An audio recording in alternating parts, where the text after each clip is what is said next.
Bonjour, bienvenue au message lumière de la famille Myriam. C'est une joie aujourd'hui de se retrouver pour partager la bonne nouvelle. C'est encore le temps de Pâques et c'est encore le ressuscité qu'ensemble nous rencontrons. L'évangile du jour, il est très beau, très surprenant, mais je pense qu'on va découvrir de belles richesses. En ce temps-là, Jésus disait à ses disciples, « Si le monde a de la haine contre vous, sachez qu'il en a eu d'abord contre moi. Si vous apparteniez au monde, le monde vous aimerait. Le monde aimerait ce qui est à lui.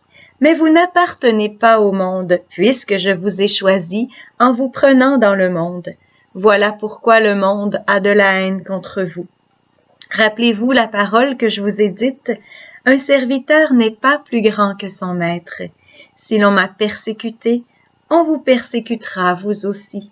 Si l'on a gardé ma parole, on gardera aussi la vôtre.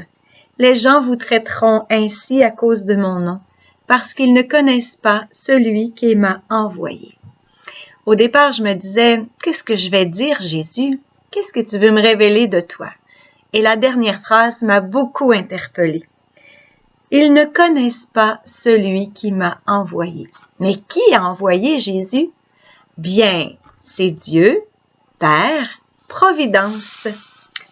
Alors, Dieu Père Providence, quand je le connais, tout est changé.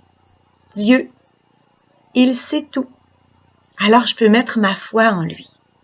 Providence, il peut tout.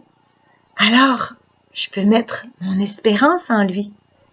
Père, Père, alors il m'aime.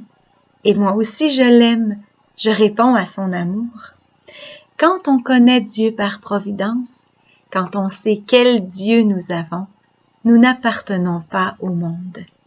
Le monde pense que Dieu empêche la liberté. Mais ça c'est depuis le péché originel. Hein? Vous serez comme des dieux. Dieu nous a pas dit tout. C'est pas écrit comme ça dans l'Évangile, mais on peut penser qu'Adam et Ève avaient ça derrière la tête. Ça date vraiment du péché originel. Mais quand on connaît Dieu par providence, ou comme dirait notre fondatrice Sœur Jeanne, « Papa bon Dieu », nous sommes libres. Nos choix, nos gestes deviennent empreints de dignité et de liberté. On recherche alors les réalités d'en haut. C'est ce qui est écrit dans l'acclamation à l'Évangile. Si vous êtes ressuscité avec le Christ, recherchez les réalités d'en haut. C'est là qu'est le Christ, assis à la droite de Dieu.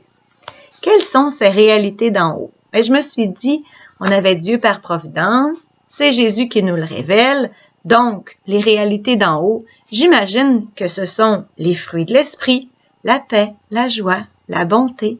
Ce doit être aussi les dons de l'esprit, la piété, la force, le conseil, la sagesse.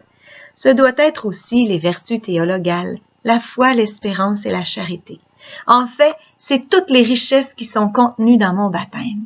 C'est ça, les réalités d'en haut, c'est ça que je veux chercher parce que c'est là qu'est le Christ.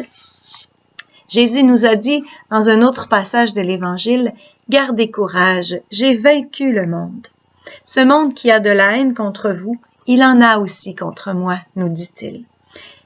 C'est beau parce que Jésus s'identifie aux petits, aux faibles. On le dit dans Matthieu 25, « Ce que vous avez fait à l'un de ces plus petits, c'est à moi que vous l'avez fait. » Alors, pour moi, pour toi aujourd'hui, qui n'appartient pas au monde, mais qui appartient au Christ, si ensemble on continuait à rechercher les réalités d'en haut, c'est-à-dire à aimer Dieu Père Providence.